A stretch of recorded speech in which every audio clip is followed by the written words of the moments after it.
มีพระพุทธพระธรรมพระสงฆ์อันเป็นสรณะที่เพิ่งที่เคารพนับถืออันสูงสุดในชีวิตกราบคารวะแทบไตรไวยสาปารมีธรรมพระมหาเถรานุเถระเจ้าคณะพระสังฆาธิการภิกขุสงฆ์สามเณรจุตนจุองค์โดยความเคารพ เจริญสุขเจริญปอนสาธุชนญาติโยมพุทธบริษัทตินจองห้องวัดจุหนุ่มเท่าใจหญิงก็ขอน้อมต้อนรับทุกท่านเข้าสู่รายการมรดกธรรมกำเมืองและสาระธรรมกำเมืองต่างสถานีวิทยุกระจายเสียงพระพุทธศาสนาแห่งชาติและสังคมคลื่นเพื่อการศึกษาพระพุทธศาสนาและวัฒนธรรมคลื่นพระพุทธศาสนาและจริยธรรมส่งสัญญาณออกอากาศทางสถานีวิทยุวัดฝ่ายหินตำบลสุเทพอำเภอเมืองจังหวัดเชียงใหม่ในระบบคลื่นความถี่ FM 104.50 เมกะเฮิรตซ์สถานีวิทยุคลื่นพระพุทธศาสนาและจริยธรรมในความอุปถัมภ์ของมูลนิธิพระบรมธาตุเจ้าดอยสุเทพส่งสัญญาณกระจายเสียงในระบบคลื่นความถี่ FM 96.0 เมกะเฮิรตซ์พร้อมกันนี้ก็ขอยกมือ10 นิ้ว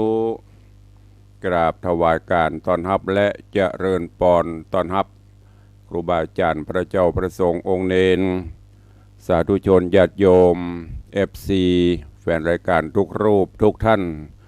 ที่ได้เข้ามาติดตาม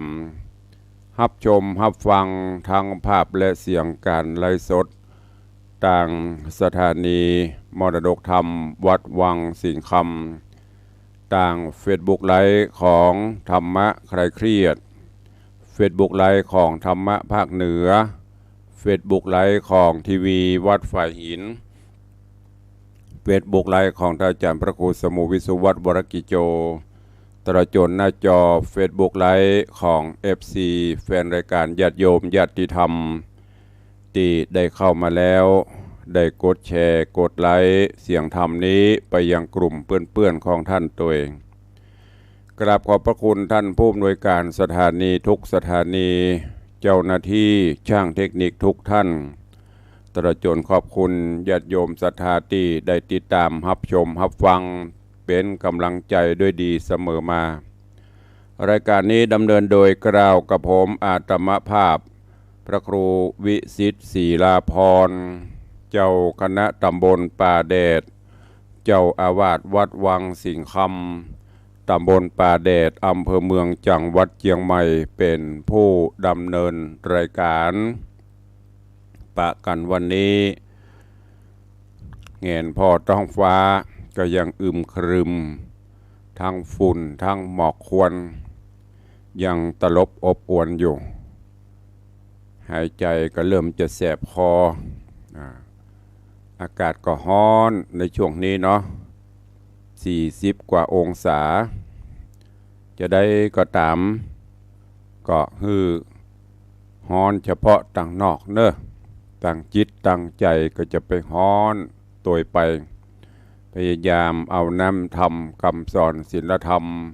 ชโลมจิตชโลมใจแปลงใจฮือเย็นๆในช่วงนี้อากาศร้อน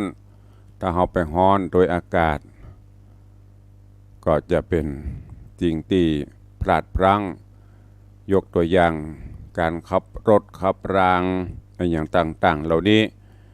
ก็จะมีข่าวมีคราวออกมาตลอดก็แปลงใจเย็นๆใส่กันเนอะมีอะไรอย่างก็นิดๆหน่อยๆเล็กๆน้อยๆก็รู้จักปลดโปร่งปล่อยวางฮืออภัยกันแล้วก็จะทำให้เฮาห่างไกลจากเรื่องราวต่างๆได้ก็โดยความเป็นห่วงจากตุลุงในวังเนอะวันนี้ ก่อนที่จะได้อู้ได้จ๋าตักทายพี่น้องก็จะได้นำปาทุกท่านเข้าสู่หัวใจของรายการเฮียก่อนก็เดี๋ยวเขาก้อยมาอู้มาจ๋า ก่อนที่จะได้ไปพบไปปะไปอู้ก่อนที่จะเข้าสู่หัวใจรายการก็ขออนุญาตตักทายพี่น้องทางหน้าจอให้ก่อนเนาะแล้วก็เดี๋ยวก็จะได้ไปทางบ้านทางจองก็ขอน้อมต้อนรับทุกท่านเนอะทางหน้าจอตอนนี้เจริญปอนต้อนรับโยมสมศรีพรหมเมืองน้อมกราบสาธุเจ้าเจริญปอน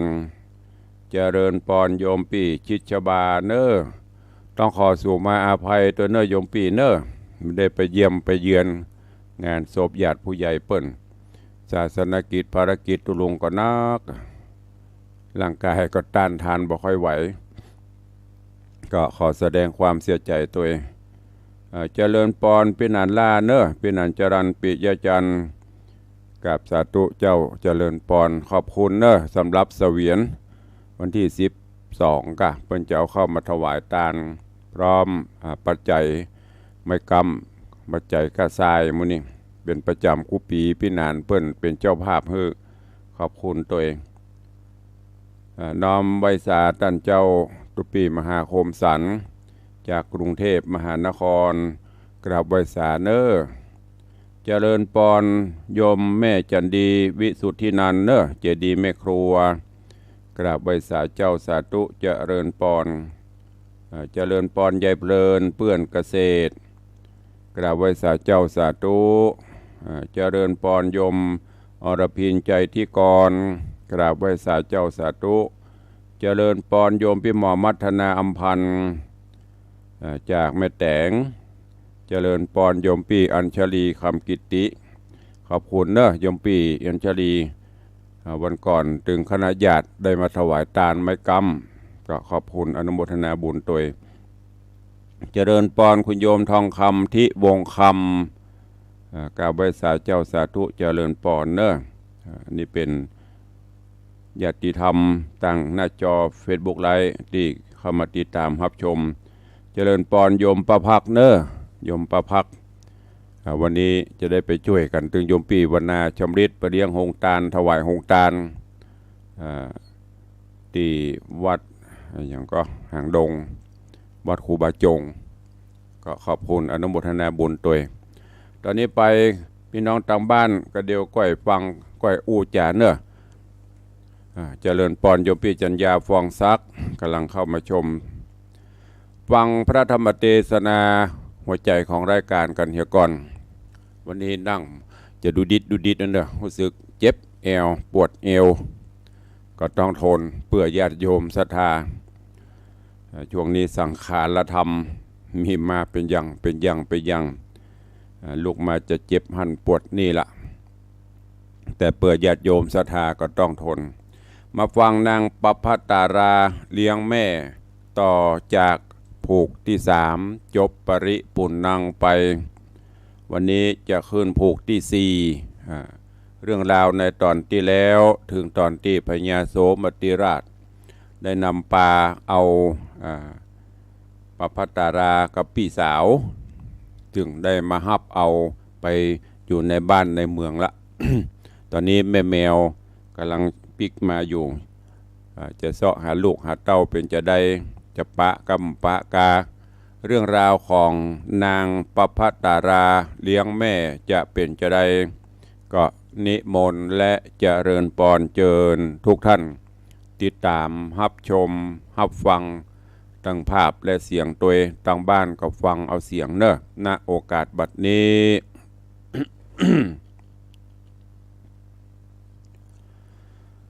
นะโมตัสสะภะคะวะโตอะระหะโตสัมมาสัมพุทธัสสะ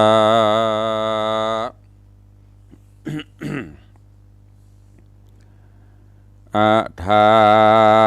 นิพัทธังปปัตตาเตวะทิตาปัสสะเทวสิตวา มาตารังจินเตสิสัทธโวดุราสปุริสะตังลายตั้งยิ่งใจหน่อยใหญ่โพ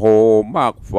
ตั้งบุญเฮือตันนู้นบอกขาดบ่ประมาทตั้งศีลเป็นอาจินกึดฮอดบ่ละตอดภาวนาจริงจักมาพร้อมหมู่นั่งทาอยู่ฟังธรรมจุงดาจำติดต่อตามบาทคอบาลีอันพระมุนีที่ไวเทศนาไว้เดิมมาว่าอาถานิพัทธังปาปตาเตวาทิตาปาสะเทวาสิตวามาตะรัมจินเตสิดังนี้เป็นตนภิกขเวโดราภิกขุทรงตนทะรงสินใสสะอาดเจือนักปราชญ์ทะรงยานส่วนสลีบัวบานหนอเดางามเงื่อนฟ้าปปตาโยพังกาภาศาสหายไม่มาดมองผ่านสุขสำราญจื่นจอยยังไฟหอยกึดขนิ่งหามแมวมารดาจะใจแม่นดังใดอาหารของข้าวหวานมากินน้ำตารินลำไหลนางกึดใจลายแหลว่ากันได้แม่เอามาว่าการได้แม่มาอยู่ในแก้วกูห่อคำจากสุกนำนาหลายหลากบาดนี้แม่ก็มาพรากหายโหนในไพรสนป่ากวางหรือมวยมั่งมรณากรรมสั่งจะตอบทองหือพรากห้องเสียกันทุกคืนวันค่ำเจ้าแม่เป็นเจ้าใส่ใจเกยนอนในแอมข้างตีผากว้างเปียงดีหินยุงมีมาไกลลูกก็เกยไล่เพื่อแผ่บัดนี้แม่มาอยู่ไหนโลกแม้กระหายละพรากหนีละจากแม่มาอย่าเป็นบาปนาอันให้ติดสอบสายตัวไปติดสอบสายตอบสายตนไปนางจะไขกล่าวถอยน้ำตาก็มาย้อยลำไหลเหตุอะไรบ่แล้วยังแม่แก้วจอมควันก็มีหันเล็ดนาเตนี้จักวันละนาจะเล่าถึงนางดอดเนาแมวข่าวอันลงอยู่หาวป่าไม้ย้อนเทพป่าไทยไปบนเข้าบ้านโดนหัวใจฮืดลงไหลลิงโลบ่อาจหูต่างจะใจพอหนใต้และเหนือดูจดเจือ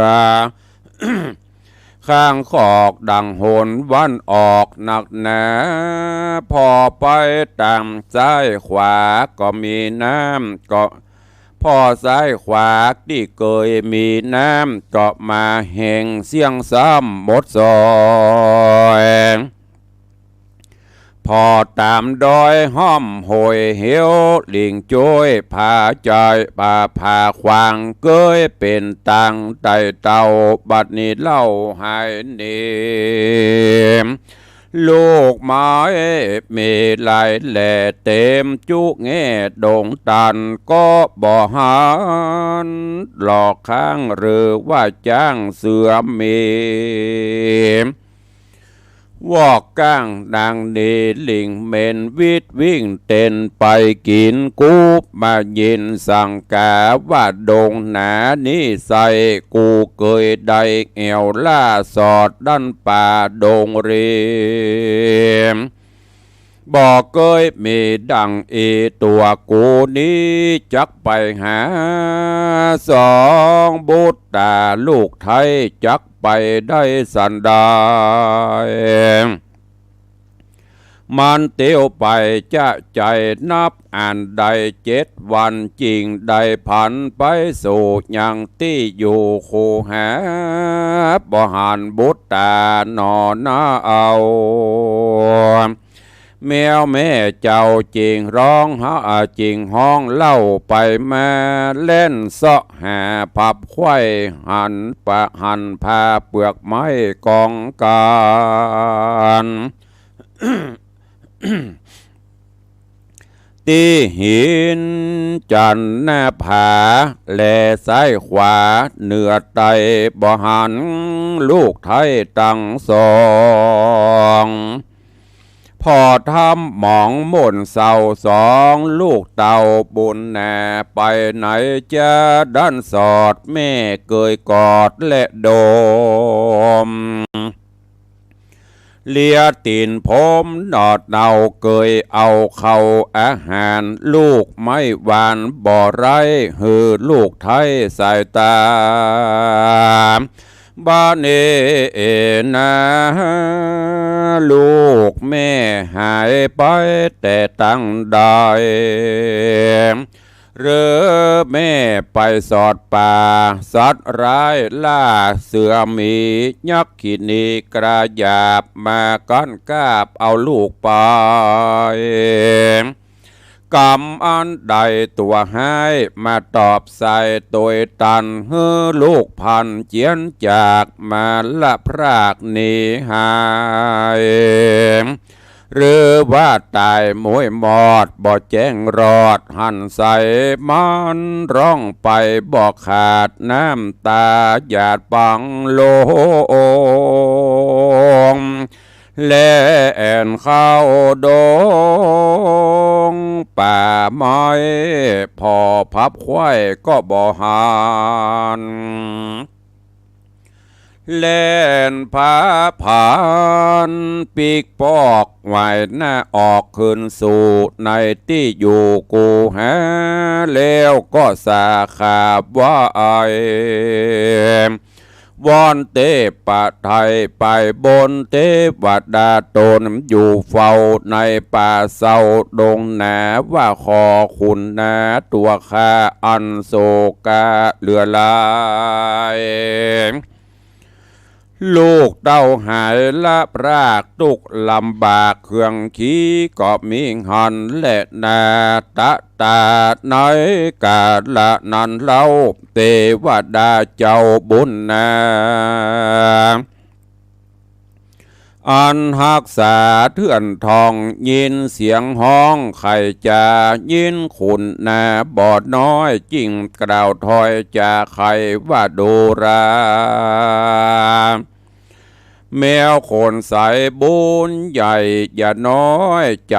ร้องไห้อันสองแก่นไทยบุตตามีมหาราชจะเจ้าเจื้อโคตรเงาพุทธังโกนตนมีบุญมากกวางปั้มเป่งสร้างปารมีสะเวยปุรีกวางใหญ่มีชื่อไววาราชกหนกรพระภูธรที่ราชมีธรรมบอกขาด10 ประการย่อมฮือตานจะใจแก่คนอย่าอากร้อยอนาถาเต้าบุญนานอนาเอา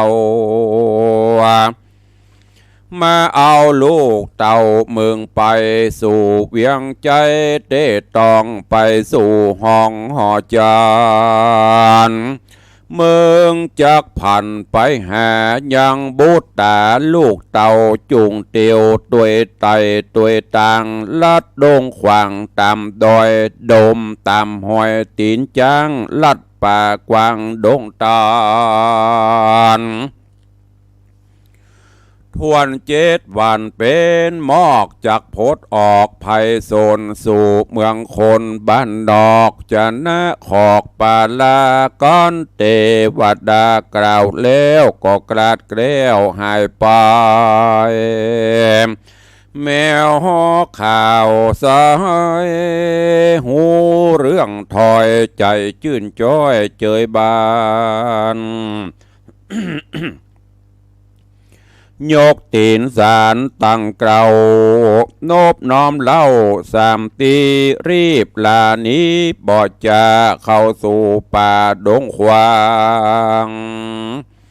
ก็หันตั้งเตี้ยวไตหอยควักไข่จางมาโยธากระไหลลามตามันก็ตามหอยไปลัดดงพรายป่าไม้นับอ่านได้7 วันจริงภายผันโพดออกสู่ข้างขอกปุรียิ่งใจมีสะสู่พอเป็นหมู่ใหญ่ใหญ่มันก้อยกายคนไป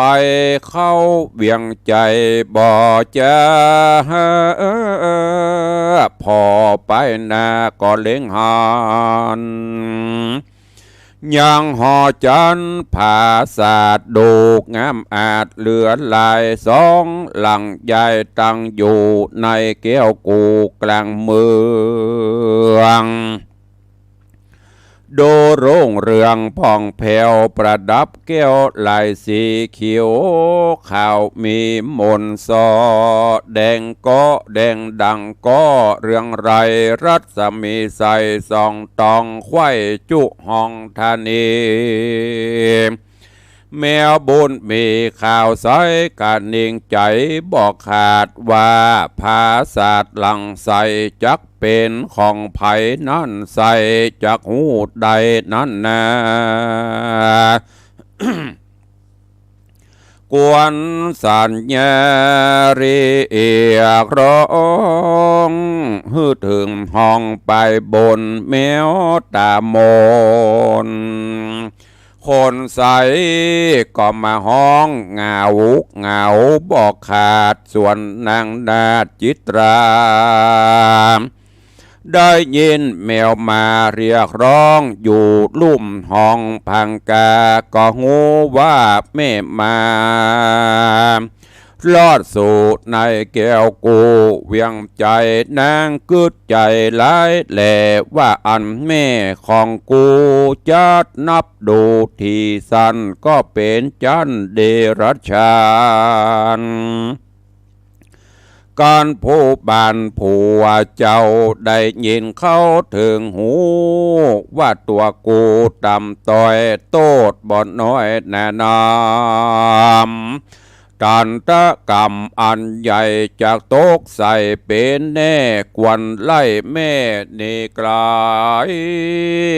การคาดนิ่งใจเมียนจอดก็โอกาสกะเมียนขาดก็โอกาสกำไปว่าคนใดอยู่ลุ่มบอกว่าหนุ่มบอกว่าเท่าอำมาตย์เก้าและเสนากูมีอาจญาอันใหญ่ฮือสูดไล่แมวข่าวตัวห้องเงาอยู่หลังเอาไม้คว้างบุบตีฮือมันนี้เสียไกลสูจุงไวอย่าจะหรือจักฆ่าฮือตายคนตั้งหลายม้วนหมู่อันมีอยู่ปืนภาษาต่างกลัวราชอาจญาก็เอาหินผาขว้างใส่เอาไม้ไล่บุบตีแมวเล่นหนีบ่จาดน้ำตาอาบนาลามไหลกันมันกึดใจขะคอยว่าลูกน้อยสายตาสันได้จะใจหยาบบ่สุภาพตามธรรมหรือลูกจำบ่ได้มันห้องบันร้องให้ไปมา เหตุว่าเจ็บกาเนื้อขาแข้งไปจุกแห่งตัวตนรีบเรรนฟังเฝ้าไปสู่ดาวภาศาสตร์แห่งนางนาฏปัพพตาราอันเป็นลูกลาบุญนาแล้วห้องไปมาบอกขาดที่ปืนภาษาทหอคำส่วนนางบุญน้ำนอนน้อยได้ยินถอยไขจาก็ไกลกราบไหววองรีบไขป่องเบ่งจอนก็หันสะหมอนผู้เป็นแม่ห้องพัดแผ่ไปมาจริงสัญญาบอกกล่าวฮือคนเท่าเท่ายิ่งใจว่าสู่ตั้งหลายหน่อยใหญ่จะได้ไล่แมวข่าวอันห้องเงามาดีนั่งกล่าวจี้ไข่ปั่นแล้วก็เร็วไวเลี้ยวปันไปจากห้องลุ่มไปสู่ยังที่อยู่ไปบนน้ำแม่ตนไปไว้ที่ห้องใหญ่หอคำแล้วไข่กำโอกาสเหือนางนาดกันยานำเอาอาหารมาไว้ทาอย่าได้จ้าบัดเดียว นางกันยาเร็วไววาดนำเอาถาดอาหารของข้าวหวานหลายแหล่มาฮื้อแม่ตนกินก็มีหันแหละนาการเถิงมัดจิบมายามมาฮอดแมวก็สอดไปหาที่นางจิตราลูกคนเก่าห้องลืมเล่าหลายโหนเตียวเวียนบนพัดแผ่นางได้ยินแม่ของตนมาเวียนวนร่ำร้องเสียงดังกองนำนานางจริงจากล่าวถอยฮือคนใหญ่น้อยยิ่งใจว่าสังอยู่ได้ปางเป่าเอามือกอดเข่าอู้กันเสียงเนืองนั้นสะสวาเหมือนดังว่าหูจักแตกกูบอกแต่แรกหัวตีพิว่ามีสันดายสุดลืมไปแล้วกาว่ากันแมวมาล่ำร้องอยู่ใกล้ห้องหอจานจูงป้ากันอย่าจะรีบไปคาเร็วไวแมวจังไรบาใบกันเลี้ยงไว้เก่งหาไปลุ่นมาสวยแสงฝนจักแรงเป็นปีอาหารดีเก็บไว้แมวขี้ไรใจหยาบจ้างหลักก็ไปกินเล่นน้ำเตจะนาอันว่าคนตั้งหลายตั้งยิ่งใจหนุ่มเท่ายินนอนเนาจะไขก็เร็วไวฟ้าวฟังเล่นหน้ากั้งตาแห่สองมือเนกุมกว่าไม่จักขาบัดเดียวแมวซ้ำเร็วเลือกว่าวิ่งเล่นล่าไปหานางจิตรานอดนาดน้อยนาดอันอยู่ภาศาสไปบนนางตาโมนใจถอยยิ้มเสียงถอยแม่ของตัวใจเมามัวหยาบจ้านางจักฆ่าฮือตายจริงพันภายเกิดนาบ่เนินจ้านำนานางก็มาเปียขาเร็วไวเอาคว้างไปจากห้องโต๊กจากปองเบ่งจอนฮือเมื่อมอนมวยมั่งลงสู่ลางปัทวี แมวบุญมีแม่ไทยกันลูกในไส้กำขว้างสู่ลงลังบนดินนางบ่ยินเจ็บไม่เหตุนางใดเกยเล่นวิทวิ่งเต้นตามป่าออกสอดละดงพรายแมวคนสายนอดหน้าเอาหูว่าลูกเต่าบุตรนางจิตรานาไทยใจบาปใบทารุณบ่หูกุลและโตดมักคิ้วโคดโกธาบ่หูกุลปิตามันดาพ่อแม่อันเลี้ยงแต่น้อยมานางรีร่ำจากล่าวถอยน้ำตาย้อยลำลอยแล้วรีบเปรียวไวย้ายบาทสู่ภาษาทนางปภตาราก็มีหันเล่นน้ำตาสมิงขาเนตน้อยกาดานอนใส่บุญใหญ่ปปตานอนเนาได้ยินแม่เจ้ามาหาก็สัญญากล่าวถอยหือคนใหญ่น้อยตั้งหลายได้จำไม้หูไว้ว่าแมวนี้ใส่คนข้าวสมเปิ้งเป่าสะอาดในภัยประมาทบุบตีหรือราวีค่ำคาบ่ไว้นาสักคนแมวตามนนี่ใส่จักเลี้ยงเอาไว้ฮือกินหนูอันมาจูบมากนาโจคบเสื้อผ้าปุดขาดกันนางนาดกล่าวแล้วก็เอาแม่เกี่ยวของต้นไปอยู่บนแห่งห้อองคงเขตต้องห้องนอนใจอาวรบอกขาดแล้วโอกาสใครจะฮือกันยา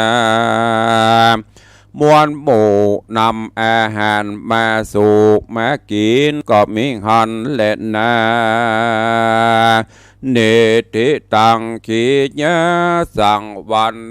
นาวิเศษจะห้องเหตุธรรมเทศนาเรื่องนางปภตาราเลี้ยงแม่ผูกทวนสีตอนตีหนึ่งก็บังโกมสมเร็จเด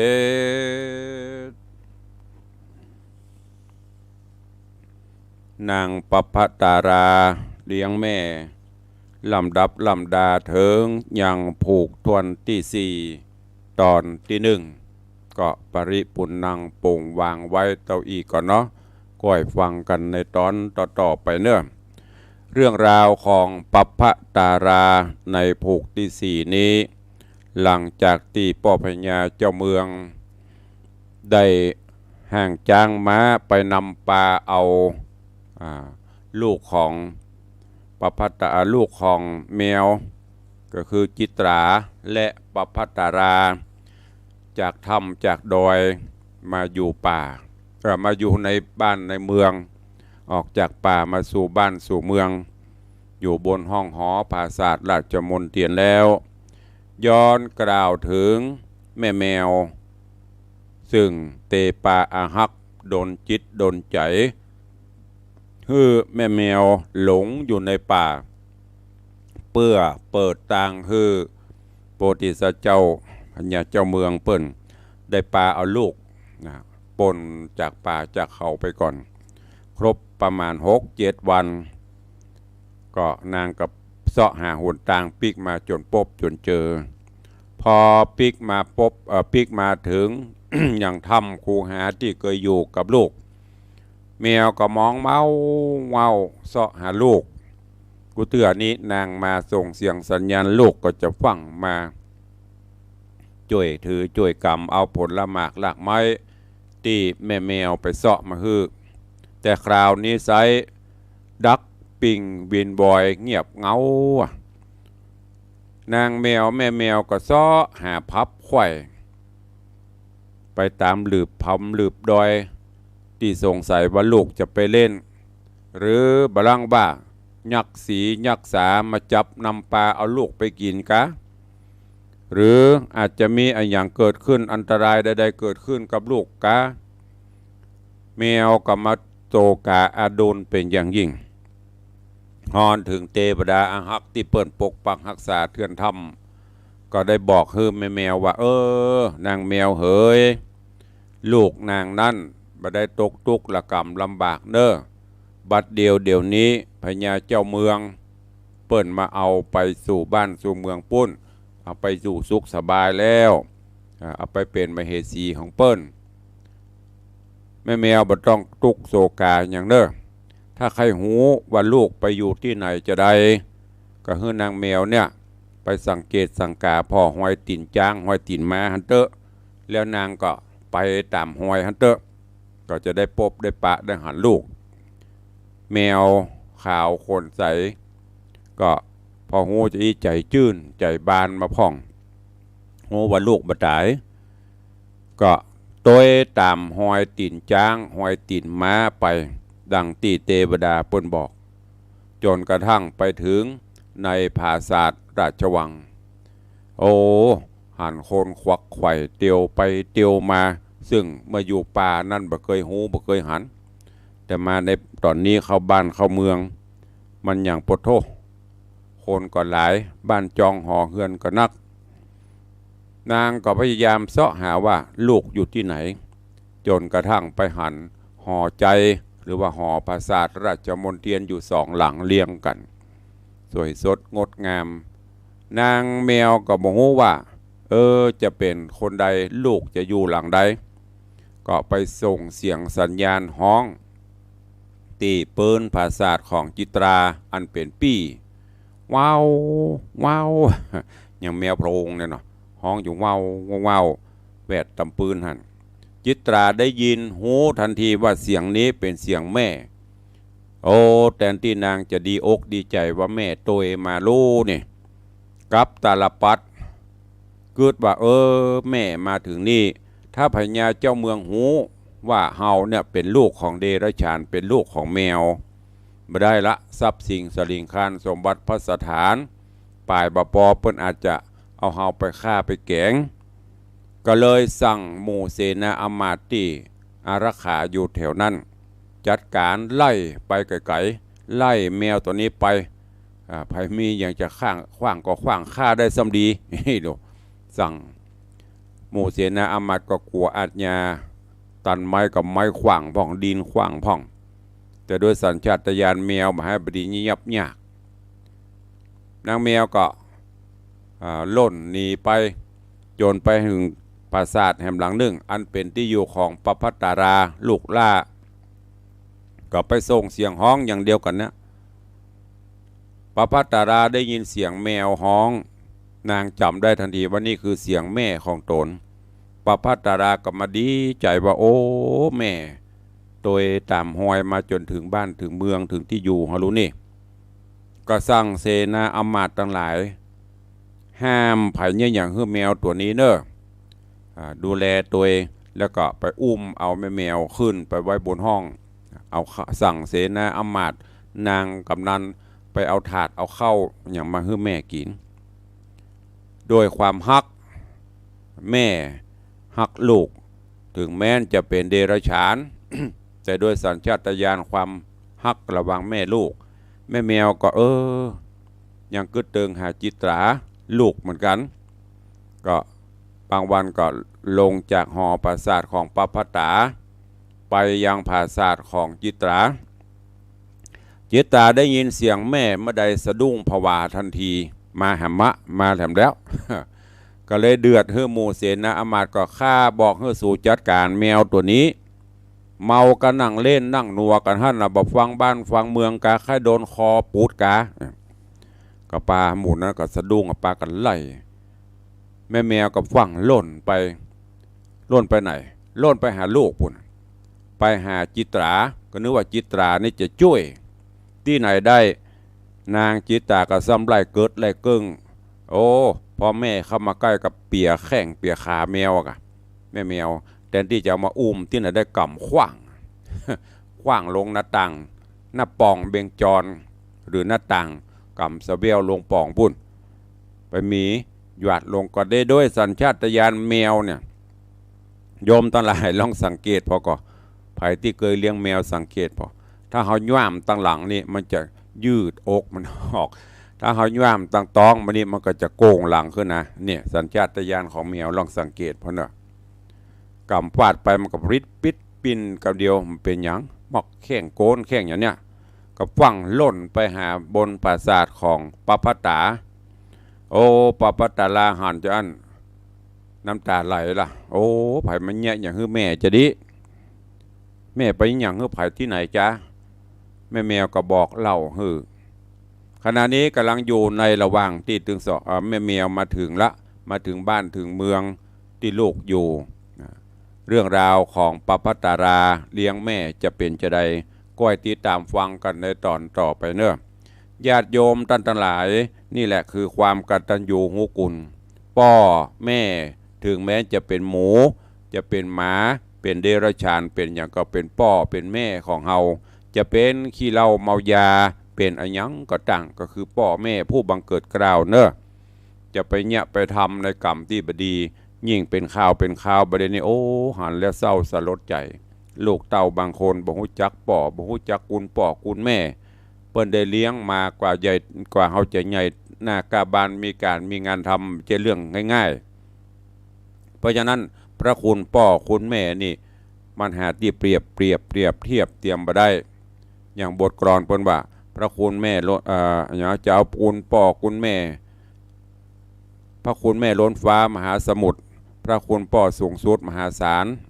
พระคุณพ่อคุณแม่ล้นฟ้าสุดทาทานใครจะปานพ่อแม่ของฉันนั้นไม่มี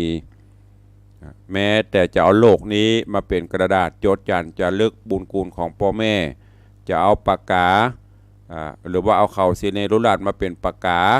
เอาน้ำในมหาสมุทรมาเป็นน้ำมึกจดจานจะลึกมันก็ตึงบ่หมดบ่เสี่ยงเนอะก็ฝากไว้ไผที่ยังมีพ่อไผที่ยังมีแม่ดูแลเอาใจใส่เปิ้นยิ่งผู้สูงอายุผู้สูงวัยพ่อแม่ก็เหมือนกันอยู่กับคนเฒ่าอย่างโบราณว่าอยู่กับคนเฒ่าเฝ้ามอนหกกรรมใดที่พลาดเผลอพังไปน่ะระวังมันจะเป็นผลย้อนเพราะนั้นเนี่ยอย่างกับพ่อกับแม่เนี่ยโดยความเต็มใจจะไปเนี่ยไปทำแบบขอไปทีเนอะตุลุงก็ขอฝากฝังไว้กับทุกท่านดูแลเอาใจใส่เปิ้นบ่มีเปิ้นบ่มีเฮาแต่ถ้าบ่มีเฮาเปิ้นอยู่ได้มันเป็นจะได้ตุลุงบ่มีเปิ้นบ่มีเฮาบ่มีพ่อบ่มีแม่เฮาเกิดที่ไหนมาเฮาไม่ใช่เกิดเอาต่อไม่บงมาลูกไม่ใช่พุดออกจากแม่น้ำมาลูกไม่ใช่พุดออกจากก้อนหินก้อนผามาลูกต้องอาศัยท้องแม่อยู่ในท้องแม่7 เดือน8 เดือน9 เดือนถึงจะออกมาในระหว่างที่เข้ามาอยู่นะพอเป็นทุกข์ยากปานใดท้องใหญ่ขึ้นกินหยังก็ลำบากจะนอนก็ลำบากกว่าจะเกิดออกมาเลี้ยงใหญ่ไม่แหมแล้วเฮามีอย่างฮื้อเปิ้นก็อีแค่ดูแลเอาใจใส่เปิ้นเฮาทำบ่ได้เนี่ยบ่ต่างอย่างกับเดรัจฉานพออย่างแมวนี่ยังฮักลูกนะเนี่ยฝากไว้กับทุกท่านตัวเองขอให้ดูแลเอาใจใส่เปิ้นนึกถึงเปิ้นนึกถึงบุญถึงกุลยิ่งเท่าแก่มันเนี่ยใจดีใจมีแต่กำลังมันมีเวลาจะอุ้มจะปกลุกปกนั่งน่ะจะไปจมเนอะฝากไว้ห้ามจมทำด้วยความเต็มใจแล้วต่อไปเฮาก็จะเหมือนเปิ้นเฮาก็จะต้องเท่าเหมือนเปิ้นลูกหลานก็จะต้องดูแลเฮาจะนั่นคันเฮาด่าเฮาจมเฮาแจ้งพ่อแจ้งแม่ลูกหลานก็จะจมจะแจ้งเฮาฉันนั้นกรรมใดใครก่อกรรมนั้นตอบสนองฝากไว้เป็นอุทาหรณ์ข้อคิดกับทุกท่านในวันนี้เนอะโดยเวลาจำกัดใกล้จะหมดเวลาละก็ขอประชาสัมพันธ์ข่าวสารให้ญาติโยมต่างหลายเนอะแฮมเบอร์กี้วันก็จะถึงปีใหม่แล้วเทศกาลปีใหม่วันนี้ที่วัดเชียงยืนเพิ่นก็มีงานประเพณีส่งนั้นพระธาตุเจ้าเดชเมืองพระธาตุเจ้าเชียงยืนเนอะเริ่มมาได้3วันนี้คงเป็นวันสุดท้ายแล้วก็7 8 9เพิ่นมีงานกันแล้วก็วันพรุ่งนี้งานทำบุญที่วัดโลกโมลี ทำบุญอายุวัฒนมงคลของท่านพระครูโดยก็เชิญชวนทุกท่านไปร่วมกันวันที่20เมษายนก็ยังอยู่ในช่วงของเทศกาลมหาสงกรานต์อยู่ก็เชิญญาติโยมต่างหลายได้ร่วมงานทำบุญส่งน้ำพระธาตุส่งน้ำกู่ครูบาโสภาสังฆราชาปฐมสังฆราชาองค์แรกของล้านนาเฮาของเชียงใหม่เฮาที่วัดฝ่ายหินตำบลสุเทพอำเภอเมืองจังหวัดเชียงใหม่เพิ่นก็จะมีพิธีพุทธาภิเษกเทราภิเษกวัตถุมงคลต่างๆตัวเองก็เชิญชวนไปร่วมรวดถือโอกาสไปเยี่ยมไปเยือนสถานีวิทยุคลื่น 104.50 วัดฝ่ายหินตัวไปเยี่ยมไปเยือนท่านผู้อำนวยการสถานีท่านอาจารย์พระครูสมุวิสุวัตรวรกิโจผู้อำนวยการสถานีตัวเองก็เชิญชวนทุกท่านตุลุงจะไปภาคเมื่อคืนไปโปรดเมตตาเทศนาธรรมเมื่อคืนส่วนภาคกลางวันเพิ่นก็เปิดโอกาสให้ศรัทธาญาติโยมส่งน้ำส่งท่ามีพิธีส่งอยู่ใครจะนำหงตาลไปตั้งใครจะไปร่วมฮับเป็นเจ้าภาพสังฆทานช่วยทางวัดฝ่ายหินก็เจริญปอนเจิญได้หรือจะผ่านฝากมาตั้งตุลุงก็ได้เป็นกำลังใจให้กับอาจารย์พระครูสมุวิสุวัตรวรกิโจตัวอันนี้เป็นกิจกรรมกิจการข่าวสารงานบุญแถมมาหนึ่งก็คือใกล้ปีใหม่ท่านใดที่มีเจตนาศรัทธาอยากจะร่วมปูจา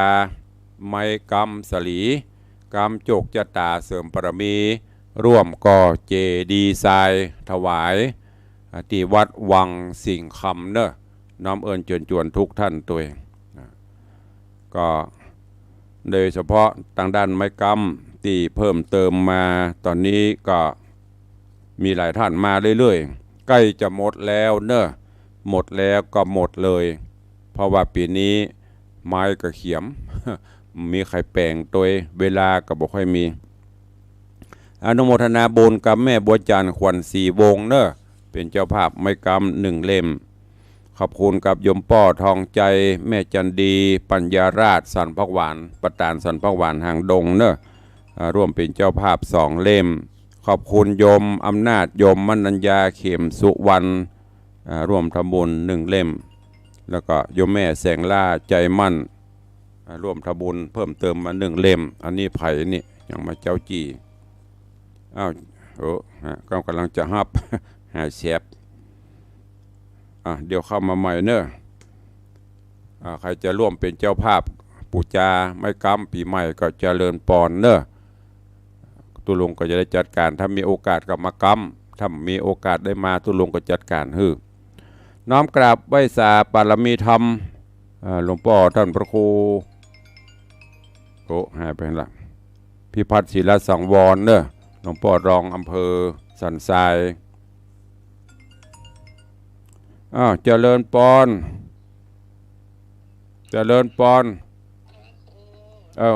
ว่าใดสาธุเดี๋ยวตุลุงจดแม่บุญปันมีงานเพิ่มไม้กำมา1 เล่มสาธุอนุโมทนาอันFacebookกับมันแลดแป๊ดมันหายไปใครจะร่วมตอนนี้ใครจะจะกับตุลุงทาง Facebook ก็เดี๋ยวตุลุงจะไปตักตายย้อนหลังพอกดเข้าไปปุ๊บมันก็ลุดไปไหนของเหียอันไปพอตรงนี้ก็กดไปก็มีไหนของหมดเฮาไหลขึ้นมันไหลลงเฮาไหลลงมันไหลขึ้นนี่ทาง Facebook นี่นะทางอันหน้าคอม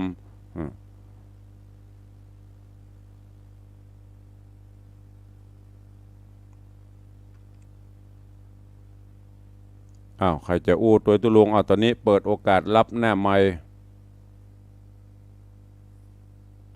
ทางบ้านทางจองมีใครจะตัวตุลุงก็เข้ามามีใครฟังก็ทางหน้าจอตอนนี้เปิ้นไหลเข้ามาโลก็เดี๋ยวตุลุงจะไปตอบมาลูนทางหน้าจอดีนะตะกี้อ่านไปก่อน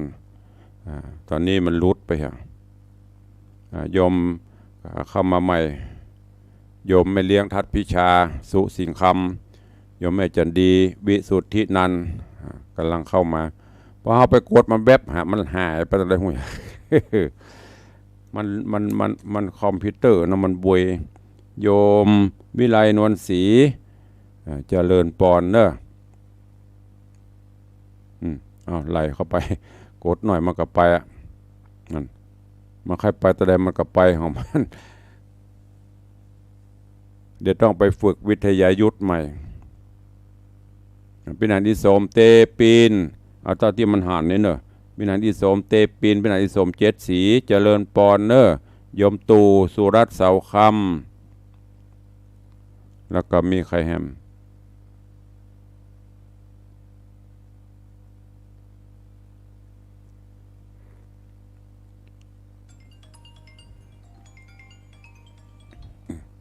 เจริญปอนพี่ไอ้พรตรีอ้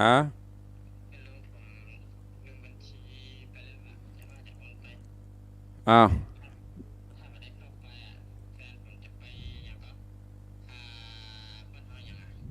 อย่าง